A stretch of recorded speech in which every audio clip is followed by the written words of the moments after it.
Bonsoir et merci de nous accueillir pour I Love Cinéma TV. Je vais vous laisser vous présenter un peu à la cantonade et nous dire un peu tout ce que vous faites, puisque vous avez des activités très diverses et très variées et voilà, très intéressantes. Bonsoir. Alors, merci à I Love Cinéma TV de me recevoir. Comment me présenter? Bien, je m'appelle Robert Bellita, je suis acteur à l'origine, et en fait maintenant je suis plutôt scénariste-réalisateur. Mais je suis passé par toutes les phases, que je continue d'ailleurs: coach, régleur de cascade, donc cascadeur, et puis formateur, puisque j'ai mis en place des formations qui passent même pour des pédagogies innovantes maintenant, en domaine, disons, de techniques cinématographiques, comme par exemple la cascade, l'équestre, le pilotage mécanique, l'animatronique. Et puis je me suis penché pas seulement principalement sur les intermittents du spectacle, puisque les intermittents, ce sont les artistes du cirque, les danseurs, les techniciens du film, les comédiens, mais aussi j'ai touché le grand public, et j'ai touché le grand public de la façon suivante. On va prendre la formule consacrée de 7 à 77 ans.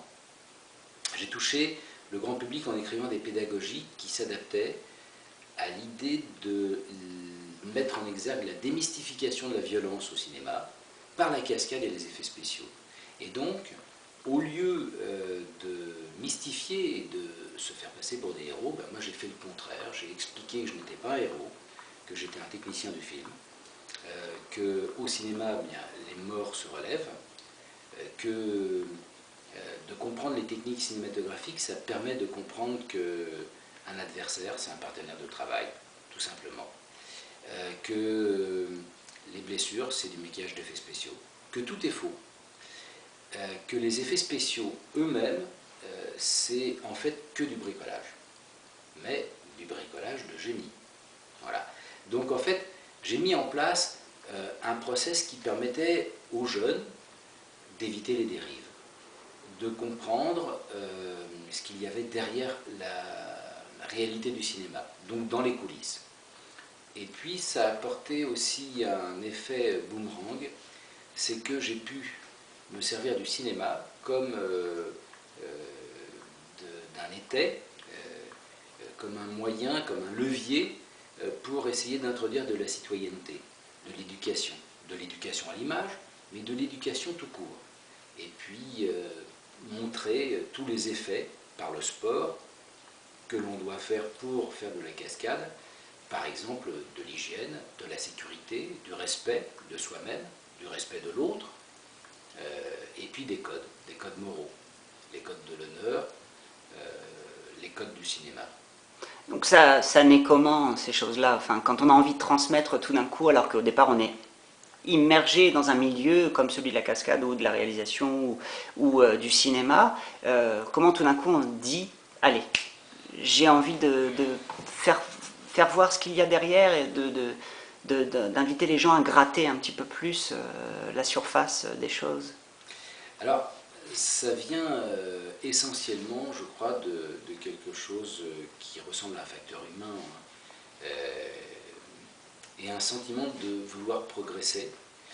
Et moi, je suis parti de l'idée qu'on ne pouvait pas continuer à apprendre soi-même sans apprendre aux autres. Voilà. Donc, à une partie de sa vie, et moi j'ai choisi ça très tôt, on doit aller vers les buts essentiels qui animent notre esprit, notre imagination, notre volonté, donc pour rester dans la passion. Et c'est un métier, mais c'est un métier passion, soyons clairs. Eh bien, j'ai choisi tout de suite, moi, cette voie de transmettre à l'autre.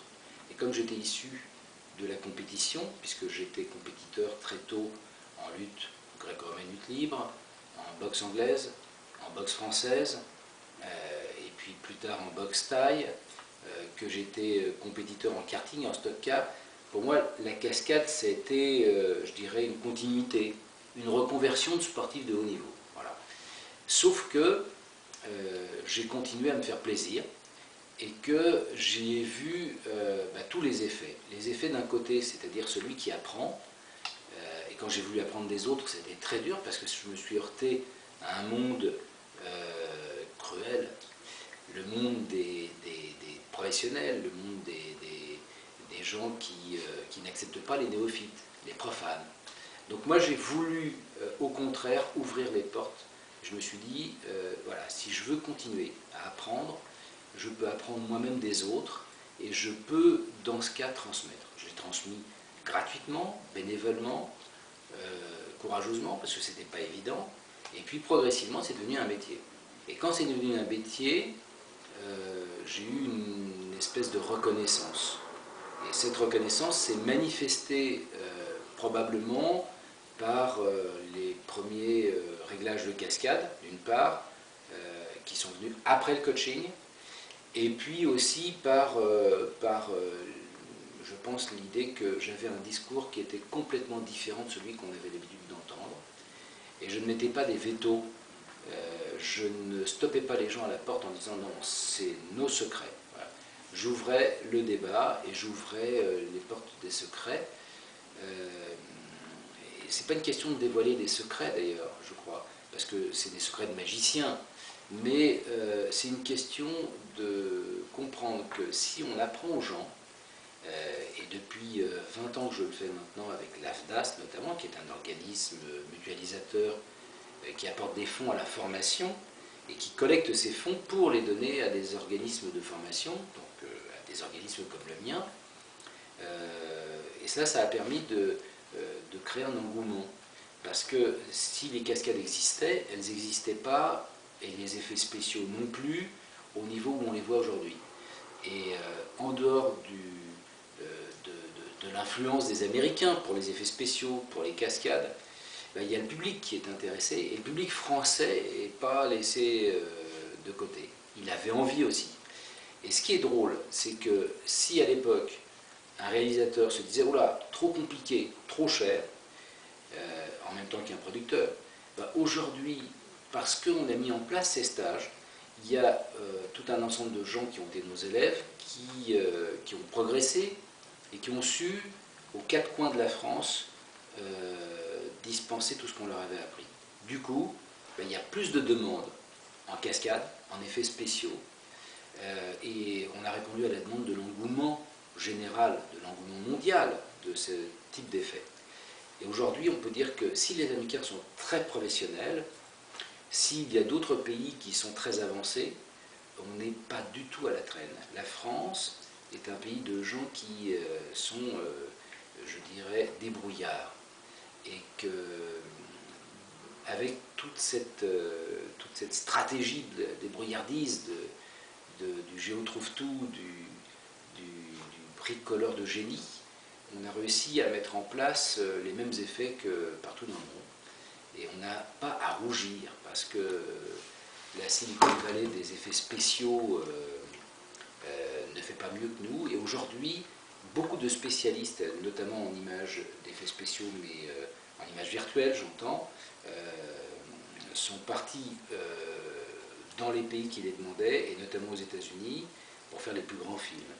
Donc la génération qu'on a créée, en effets spéciaux, en cascade, aujourd'hui étrenne son savoir sur les bancs du cinéma français. Oui, on le voit dans... Moi j'ai vu Despicable Me, ça doit être Moi, bête et méchant en français, un dessin animé qui va bientôt sortir là, Ouais. et beaucoup de l'équipe d'animation qui a... Font partie des Français. Ah oui, c'est... Ouais. Lyon a beaucoup contribué à la fabrication de ce film, ainsi que le Canada qui est très influencé par ce qu'on fait. Mais est-ce que vous pensez que ça vient d'une ambition tout d'un coup renouvelée du cinéma français à partir du milieu des années 80 où tout d'un coup on a dit bon stop les Américains, nous aussi on sait faire. Bon, on prend toujours l'exemple de Luc Besson qui arrive avec ses grosses productions, qui a envie. On peut le critiquer si on veut, mais en tout cas il a envie de ça, de se mesurer à ce challenge permanent qu'offrent les États-Unis. Je pense que le cinéma explose. et qu'il exposera de façon différente et à plusieurs étapes, à plusieurs époques. On redécouvrira l'ancien cinéma en le recolorant, on redécouvrira le cinéma muet en lui donnant des sous-titres ou des paroles, mais de toutes les façons, le cinéma reste le cinéma. Et aujourd'hui, le cinéma, il est effets spéciaux, il est cascade, il est dans cet engouement qu'ont les jeunes vers le spectaculaire. Il changera, il se transformera. Ce qu'on peut dire, c'est que le cinéma français est un cinéma d'auteurs et qu'on a favorisé la possibilité à des auteurs, à des gens qui avaient peut-être trop intellectuellement quelquefois. Mais on ne peut pas dire ça parce que Godard fait des œuvres d'art qui sont aujourd'hui dans les annales du cinéma, dans toutes les cinémathèques, et qu'on apprend sur les bancs de la fac de cinéma. Donc, je dirais que, mais on peut dire en tout cas qu'il y a un cinéma d'auteur, qu'on s'est garanti d'une espèce d'authenticité vers des redécouvertes, voilà. Mais le cinéma américain n'a rien à nous envier parce qu'ils font du grand cinéma. Je pense que le cinéma, à chaque fois qu'il est bon n'importe où.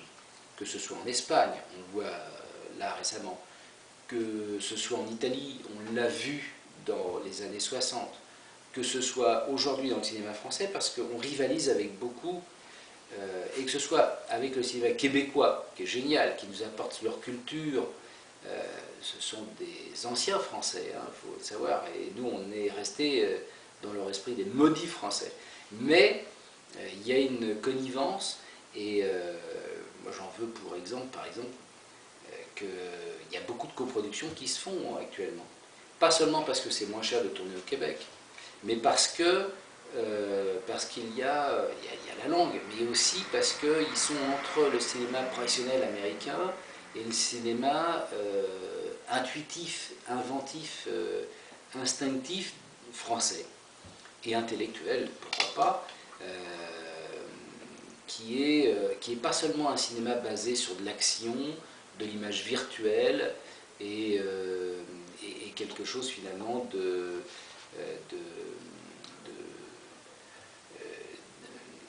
comment dire, je cherche le terme, tu seras obligé de faire une coupure là-dessus, mais comment on dit, de quelque chose qui est un peu sophistiqué, voilà. Mais il y a un autre terme que je voulais dire, mais enfin voilà, c'est pas du cinéma maquillé, mais en même temps, voilà, le cinéma français est capable aussi d'avoir ses émules, comme Luc Besson, pour le cinéma exceptionnel, le cinéma d'aventure, le cinéma d'action, le cinéma, le grand cinéma, le cinéma de grosse production. On n'est pas en reste. Mais n'oublions pas quand même que dans d'autres pays, il y a des gens qui ont un pouvoir de créativité, un pouvoir de l'imaginaire, et que c'est ça qui compte, qu'on soit français ou étranger, on sera toujours transporté par les images. Qu'est-ce qu'il y a comme bond en avant possible, alors là pour le cinéma à venir, français ou international, ou en tout cas ce que j'appellerais parfois, tout à l'heure on a parlé un petit peu du cinéma canadien ou québécois, qui est un petit peu de cinéma de résistance et qui a envie de mettre de titiller les gens, parce qu'on est quand même dans un domaine très concentrationnel. On vient de voir par exemple Disney qui vient d'acquérir tous les droits de Marvel, et on se dit tout va être aplani finalement, parce que c'est quasiment un monopole sur les choses. Donc qu'est-ce qu'il y a comme possibilité et marge de manœuvre pour résister et continuer à produire quelque chose de très efficace et de mieux en mieux?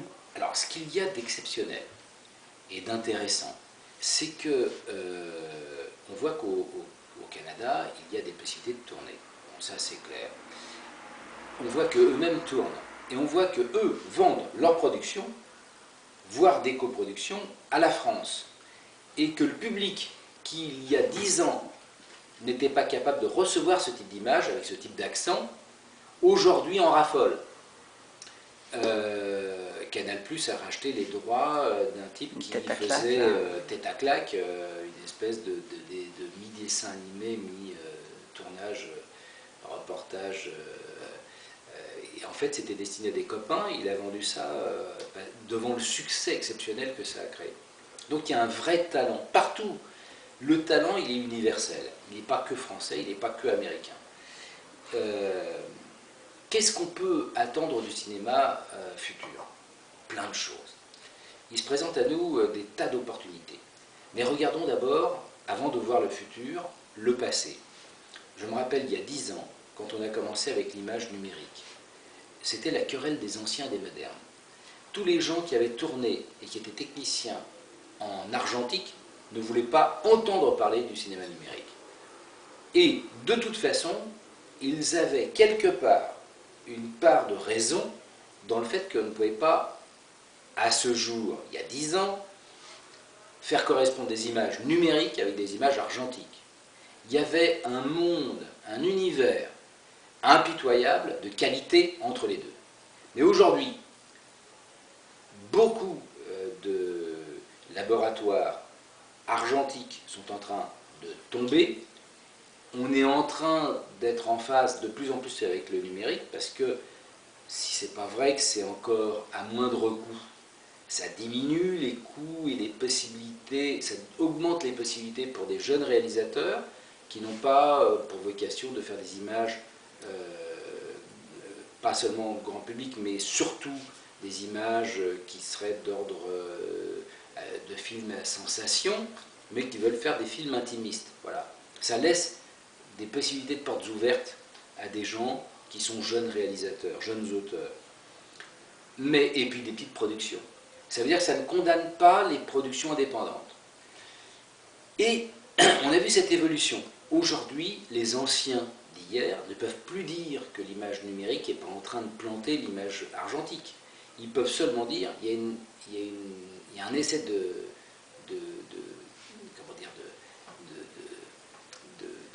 comparaison entre l'image numérique et argentique. Et c'est vrai que l'image numérique est très belle maintenant. C'est vrai que ça facilite les prises de tournage, c'est vrai que ça diminue le besoin de lumière. C'est vrai que pour certains types de films, ça correspond encore. Mais l'image argentique a encore de beaux jours devant elle. Ce qui est sûr, c'est qu'on est en place pour l'avènement de nouvelles technologies. Ça n'est jamais fini. Hier, on voyait une image plate, mais extraordinaire. Et plus elle était mise en relief par la couleur, par les effets surround, par le son, par le bruitage, par toutes les techniques au service du cinéma, hier, on trouvait que l'image était extraordinaire. Aujourd'hui, et de plus en plus on va aller vers une image différente, on a de l'image en relief. Elle n'est pas encore complètement au point, elle fait un peu mal à la tête, on va devoir s'y habituer. Mais même les écrans de télévision maintenant sont en relief. Donc on peut penser que dans 3, 4, 5 ans, cette image en relief sera une mode. On mettra nos postes de télévision au rebut ou à la cave parce qu'on trouvera qu'il n'y a plus d'intérêt à avoir une image plate. Voilà. Et pourtant, cette image aura fait les beaux jours. Où on en est du cinéma? On n'a pas fini de progresser.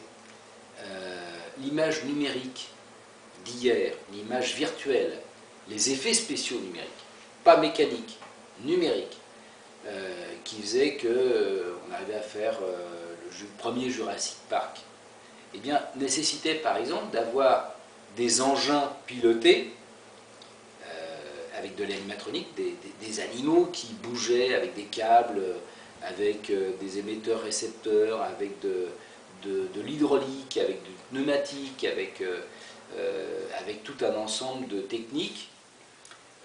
Aujourd'hui, on peut s'en passer. On peut recréer l'image à partir d'un mouvement. Alors on peut associer par exemple l'idée avec les flammes. Les flammes, hier on était obligé de faire une torche humaine complète. Aujourd'hui on met un petit peu de flamme sur les manches d'un comédien et on va rajouter des flammes sur son corps. Alors c'est une garantie déjà de sécurité. Moi qui règle des cascades, je préfère qu'on prenne moins de risques et puis qu'on se mette davantage au service de la réalisation et de la production. Et puis plus rien n'est impossible. à l'imaginaire. On peut tout imaginer. Ce que je pense, c'est qu'on reviendra aussi de cet effet spectaculaire, des cascades, des effets spéciaux inimaginables, avec des gens qui sont maintenant tous James Bond, pire, je veux dire, c'est des titans, c'est des bandes dessinées. Ils sont jamais malades, jamais morts, jamais même blessés. Mais on reviendra peut-être à une forme de cinéma plus réaliste. On reviendra à des héros qui seront des héros dans le réalisme des choses. Parce qu'après, bah, c'est plus des héros, c'est des personnages de bande dessinée. Et je pense qu'on aura un retour vers ça. Regardons le schéma de l'industrie. Aujourd'hui, l'industriel, d'abord, il est parti à Hong Kong, il est parti ensuite en Chine, après Singapour, et, enfin, il est parti de France, d'Europe. Et vous, votre art, du coup, et l'évolution de votre art dans tout ce fratras de nouvelles technologies, de nouveaux effets spéciaux possibles et imaginables, comment il va s'intégrer? Comment il s'intègre? Alors, aujourd'hui et demain, il s'intègre de façon différente. Moi, ça a été la formation, ça a été les spectacles. On aura toujours besoin de cascades dans les formations, dans les spectacles. Voilà, on aura toujours besoin de l'acteur. On ne va pas créer des clones, en tout cas, ce n'est pas pour demain. Ce n'est pas, en tout cas, pour aujourd'hui et dans un avenir immédiat. Mais je crois qu'il n'y aura aucun intérêt, comme pour l'image argentique. Voilà, ce que je voulais dire tout à l'heure, c'est que dans cette image argentique créée, où on voyait des choses qui étaient impossibles, comme dans certains films où on voit bien que, que le héros fait des choses qui sont au-delà du possible et que l'image trahit la réalité. On voit bien que c'est... Mais aujourd'hui, l'image numérique est devenue quelque chose qui, quand elle est bien faite, qui donne une forme de réalisme. Ce qui n'est pas réaliste, c'est le personnage après. Mais sinon, l'image est devenue pratiquement sans faute. Elle n'a plus d'erreur. Donc on est en train d'évoluer. Ça, c'était pour ce schéma. On évolue, ça c'est clair. Et les techniques seront différentes. Demain, on n'aura peut-être plus d'écran comme ça, mais un écran virtuel qu'on pourra allumer à la main de façon sensitive, qui sera coordonné avec des effets sur nos 5 sens. Je ne sais pas, enfin, on peut tout imaginer du cinéma. On n'a pas fini d'en voir.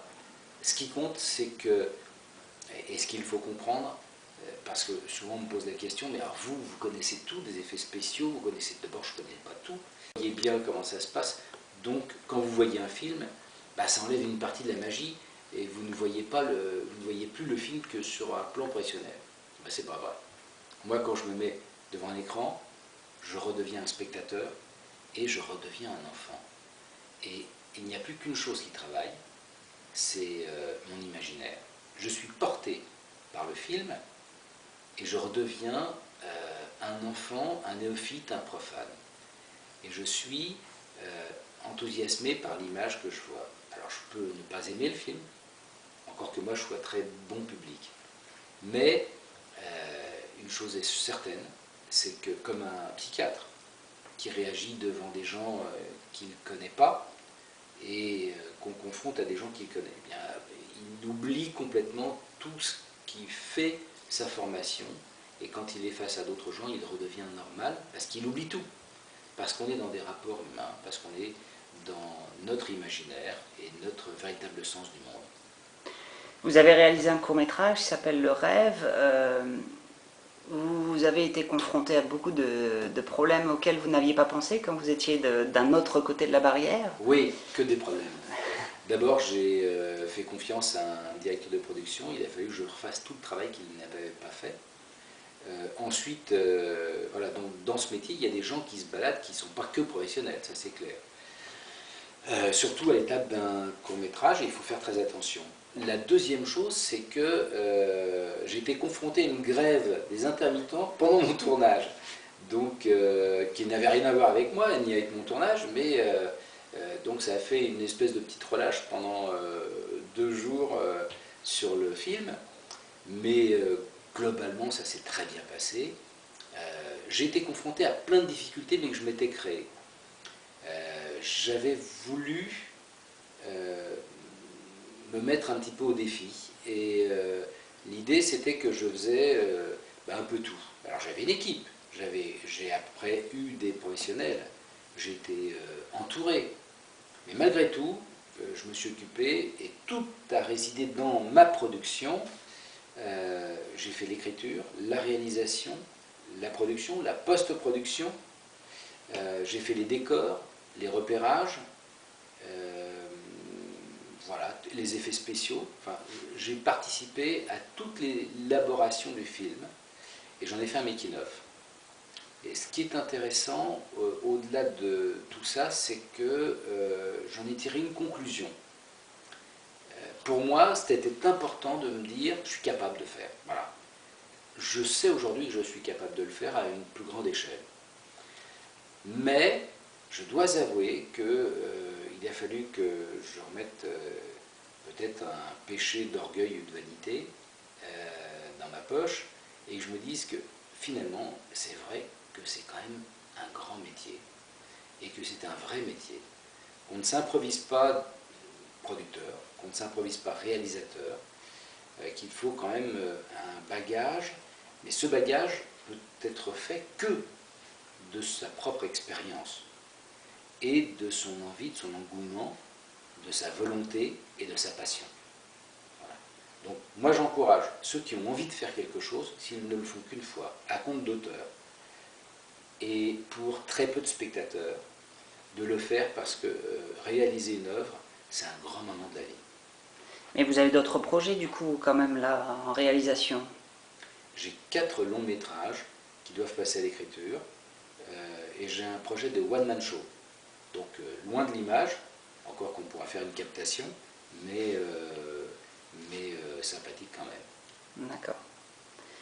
Est-ce que vous voudriez un peu terminer par vous-même, dans le sens je ne vous pose plus de questions, vous avez envie de transmettre quelque chose à nos spectateurs et à nos lecteurs? Si je devais rebondir sur le mot transmettre, je suis encore en train, à la rentrée, donc au mois d'octobre, et à partir du mois d'octobre, de réaliser des formations à l'étalonnage de films, très intéressant parce que la colorimétrie du tournage, des images, c'est quelque chose qui rattrape comme le montage. On est en train de mettre en place un stage de direction de production qui s'adresse donc aux intermittents du spectacle d'une part, et d'autre part à ceux qui sont assistants réalisateurs, assistants de production et des métiers comme ça. Et puis on est en train de mettre en place un stage de cascade et de préparation au rôle d'action. Voilà. Donc ceux qui sont intéressés peuvent me contacter et je serai ravi de leur donner quelques conseils. D'accord. Merci beaucoup de nous avoir reçus. Merci à vous et bon cinéma.